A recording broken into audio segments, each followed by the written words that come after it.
ಹೋರಾಟ ಇದಿಷ್ಟಕ್ಕೆ ನಿಂತಿಲ್ಲ.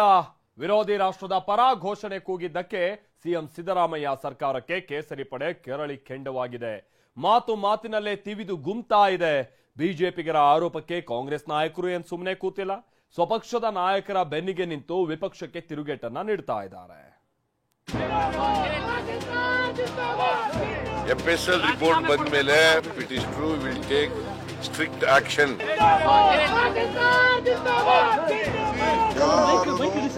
ಪಾಕಿಸ್ತಾನ ಜಿಂದಾಬಾದ್ ಅಂತ ಕರೆದಿಲ್ಲ.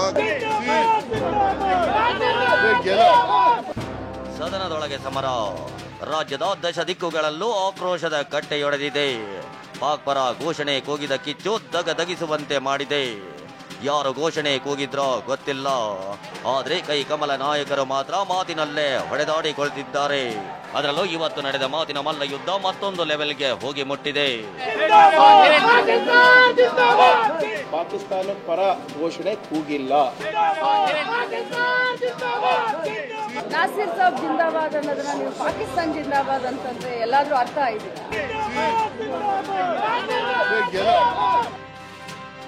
ಕೈ ಕಮಲದ ನಡುವೆ ತಾರಕಕ್ಕೇರಿದ ಜಿಂದಾಬಾದ್ ಜಟಾಪಟಿ.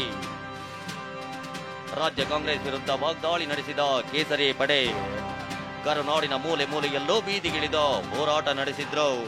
ಸರ್ಕಾರದ ವಿರುದ್ಧ ಕೆಂಡ ಕಾರಿದ್ರು.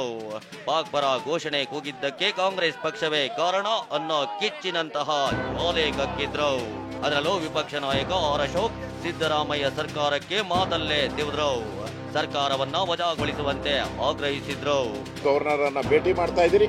ಈ ಸರ್ಕಾರ ಪಾಕಿಸ್ತಾನಕ್ಕೆ ಜಿಂದಾಬಾದ್ ಅನ್ನೋರಿಗೆ ವಿಧಾನಸೌಧದಲ್ಲಿ ಅವಕಾಶ ಮಾಡಿಕೊಟ್ಟಿದೆ.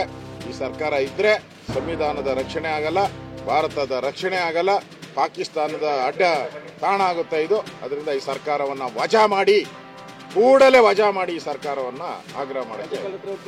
ರಾಜ್ಯಪಾಲರಿಗೆ ಅಪಾಯಿಂಟ್ಮೆಂಟ್ ತಗೊಂಡಿದ್ದೀರಿ, ಹೋಗಿ ಭೇಟಿ ಮಾಡಿ ಈ ಸರ್ಕಾರವನ್ನ ವಜಾ ಮಾಡಿ. ಕೇವಲ ಆರ್ ಅಶೋಕ್ ಮಾತ್ರವಲ್ಲ, ರಾಜ್ಯದಲ್ಲಿ ಚಿನ್ನ ಮನಸ್ಥಿತಿಯ ಸರ್ಕಾರ ಇದೆ ಅಂತ ಶಾಸಕ ಸುನಿಲ್ ಕುಮಾರ್ ಸಿಡಿದೆದ್ರು. ಘೋಷಣೆ ಕೂಗಿದವರು ಪಾಪಿಗಳು ಅಂತ ಸಿಟಿ ರವಿ ಹೇಳಿದ್ರು. ಅತ್ತ ಶೋಭಾ ಕರಂದ್ಲಾಜೆ ಕೂಡ ಕೆಂಡ ಕಾರಿದ್ರು. ಕರ್ನಾಟಕದಲ್ಲಿ ಚುನಾವಣೆ ನಡೆದಿರೋದು, ಪಾಕಿಸ್ತಾನದಲ್ಲ. ಮತ ಹಾಕಿದವರು ಕಾಂಗ್ರೆಸ್ ಶಾಸಕರು, ಗೆದ್ದವರು ನಾಸಿರ್ ಹುಸೇನ್ ಅಂತಕ್ಕಂಥ ಕರ್ನಾಟಕದವರು. ಜಿಂದಾಬಾದ್ ಘೋಷಣೆ ಪಾಕಿಸ್ತಾನದ್ದು. ಇಂಥ ಪಾಪಿಗಳನ್ನು ಸುಮ್ಮನೆ ಬಿಡಬೇಕಾ? ಸನ್ಮಾನ್ಯ ನಾಸಿರ್ ಹುಸೇನ್ರೆ, ನೀವು ಇಲ್ಲಿ ಅನ್ನ ತಿಂದಿದ್ದೀರಿ. ನೀವು ಬಾಯಿ ಮುಚ್ಚಿಸ್ಬೇಕಾಗಿದ್ದು ನಿಮ್ಮ ಹಿಂದ್ಗಡೆ ಬಂದು ಪಾಕಿಸ್ತಾನ ಜಿಂದಾಬಾದ್ ಘೋಷಣೆ ಕೂಗಿದ್ನಲ್ಲ, ಅವನ್ನ ಮೆಟ್ಟಲ್ ಹೊಡೆದು ಬಾಯಿ ಮುಚ್ಚಿಸ್ಬೇಕಿತ್ತು, ಪೊಲೀಸರು ವಶಕ್ಕೊಪ್ಪಿಸ್ಬೇಕಿತ್ತು. ವಿಧಾನಸಭೆಯಲ್ಲಿ ಪಾಕಿಸ್ತಾನ ಜಿಂದಾಬಾದ್ ಕೂಗಕ್ಕೆ ಧೈರ್ಯ ಬೇಕು. ಪೊಲೀಸರು ಇದ್ರು, ಅಲ್ಲಿ ವ್ಯವಸ್ಥೆ ಇದೆ, ಮತ್ತೆ ನಮ್ಮ ಶಕ್ತಿ ಕೇಂದ್ರ ಅದು. ಇದಕ್ಕೆ ಧೈರ್ಯ ಬೇಕು. ಇದರ ಹಿಂದಿರುವಂತ ಶಕ್ತಿಯನ್ನ ಪತ್ತೆ ಮಾಡಬೇಕನ್ನುವಂತ ಒಂದು ಆಗ್ರಹವನ್ನು ನಾನು ಮಾಡ್ತಾ ಇದ್ದೀನಿ. ಪೊಲೀಸರು ಇಲ್ಲಿಯ ತನಕ ಯಾವುದೇ ವ್ಯಕ್ತಿಗಳನ್ನ ಬಂಧಿಸ್ತಿಲ್ಲ, ಸರಿಯಾದಂತಹ ಮೊಕದ್ದಮೆಗಳನ್ನು ದಾಖಲಿಸ್ತಿಲ್ಲ. ಕಾಂಗ್ರೆಸ್ನ ಈ ರೀತಿಯಾದಂತಹ ತುಷ್ಟೀಕರಣದ ನೀತಿಯ ಕಾರಣಕ್ಕೋಸ್ಕರನೇ ದೇಶದ್ರೋಹಿಗಳು, ಭಾರತ ವಿರೋಧಿಗಳು ಇಷ್ಟು ದೊಡ್ಡ ಪ್ರಮಾಣದಲ್ಲಿ ವಿಜೃಂಭಿಸಲಿಕ್ಕೆ ಇವತ್ತು ಕಾರಣ ಆಗಿದೆ. ಕೇಸರಿ ಕಲಿಗಳ ವಿರುದ್ಧ ತಿರುಗಿ ಬಿದ್ದ ಕಾಂಗ್ರೆಸ್ ಸೇನಾನಿಗಳು. ಇನ್ನು ಬಿಜೆಪಿ ಮಾಡ್ತಿರೋ ಆರೋಪಕ್ಕೆ ಕಾಂಗ್ರೆಸ್ ನಾಯಕರು ಕೂಡ ತಿರುಗೇಟು ನೀಡಿದ್ದಾರೆ. ಘೋಷಣೆ ಕೂಗಿದವರ ವಿರುದ್ಧ ಕಠಿಣ ಕ್ರಮ ಆಗುತ್ತೆ ಅಂತ ಸಿಎಂ ಸಿದ್ದರಾಮಯ್ಯ ಹೇಳಿದ್ದಾರೆ. ನಾವು FSL ಕಳಿಸಿದ್ದೀವಿ, ಅದು ಪಾಕಿಸ್ತಾನ ಅಂತ ಕೂಗಿದಾರ ಇಲ್ಲೋ ಅಂತ ವರದಿ ಕೊಡಿ ಅಂತ. ಈಗ ಕೂಗೋರ್ಗೆ ಇಲ್ಲಾದ್ರೇನೋ ಅಲ್ಲಾದ್ರೇನೋ ಅವ್ರ ಮೇಲೆ ಸೀರಿಯಸ್ ಆಗಿ ಕ್ರಮ ತಗೋತೀವಿ. FSL ರಿಪೋರ್ಟ್ ಬಂದ ಮೇಲೆ if it is true will take strict action, serious action. ಇನ್ನು ನಿನ್ನೆ ಯಾರೋ ಕೂಡ ಪಾಕ್ ಪರ ಘೋಷಣೆ ಕೂಗಿಲ್ಲ ಅಂತ DCM DK ಸ್ಪಷ್ಟನೆ ನೀಡಿದ್ದಾರೆ.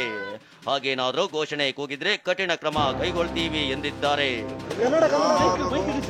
ಪಾಕಿಸ್ತಾನ ಜಿಂದಾಬಾದ್ ಅಂತ ಕರೆದಿಲ್ಲ. ಯಾರು ಕರೆದಿದ್ರೆ ಒಳಿಕಾಗ್ತಾರೆ ಪೊಲೀಸರು, ಕಾನೂನು ರೀತಿ ತೆಗೆದುಕೊಳ್ತಾರೆ. ಇದಕ್ಕೆಲ್ಲ ಅವಕಾಶ ಇದು ರಾಜಕೀಯ ತಿಳಿಸ್ಲಿಕ್ಕೆ ಮಾಡ್ತಾ ಇದ್ದಾರೆ ಬಿಜೆಪಿಯವರು.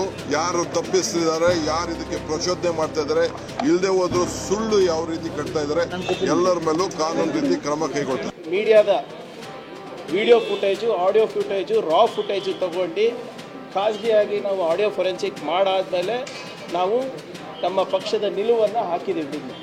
ಸ್ಪಷ್ಟವಾಗಿ ಅಲ್ಲಿ ಯಾವುದೇ ರೀತಿಯಾದಂಗೆ ಪಾಕಿಸ್ತಾನ ಪರ ಘೋಷಣೆ ಕೂಗಿಲ್ಲ. ಒಂದು ರೀತಿಯಲ್ಲಿ ದೇಶದ್ರೋಹಿ ಸ್ಲೋಗನ್ ಅಂತ ಹೇಳಿ ಹೇಳಬೇಕಾಗ್ತದೆ. ಆದ್ರಿಂದ ಅದಕ್ಕೇನು ಕ್ರಮ ತಗೋಬೇಕು ಕಠಿಣವಾಗಿ ತಗೊಳ್ತೀವಿ. ಸಿಎಂ ಸಿದ್ದರಾಮಯ್ಯ ಮತ್ತು ಡಿಸಿಎಂ ಡಿಕೆ ಜೊತೆಗೆ ಕಾಂಗ್ರೆಸ್ ನಾಯಕರು ಸ್ವಪಕ್ಷದ ನಾಯಕರ ಪರ ಬ್ಯಾಟಿಂಗ್ ಮಾಡಿದ್ರು.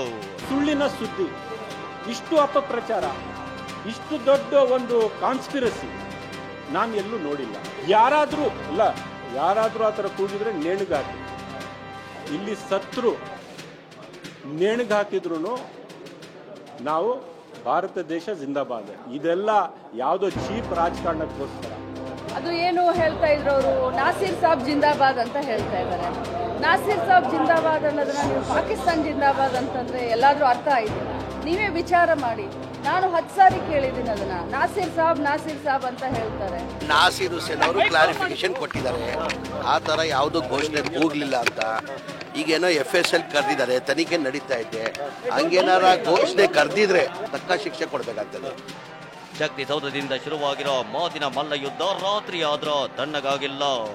ಶಬ್ದದ ಮೂಲಕವೇ ವಾಗ್ಯುದ್ಧವನ್ನ ಮುಂದುವರೆಸಿರೋ ನಾಯಕರು ಈ ಸಮರವನ್ನ ಮುಂದೆಲ್ಲಿಗೆ ಕೊಂಡೊಯ್ತಾರೆ ಅನ್ನೋದು ಕಾದು ನೋಡಬೇಕಿದೆ. Bureau report, TV9.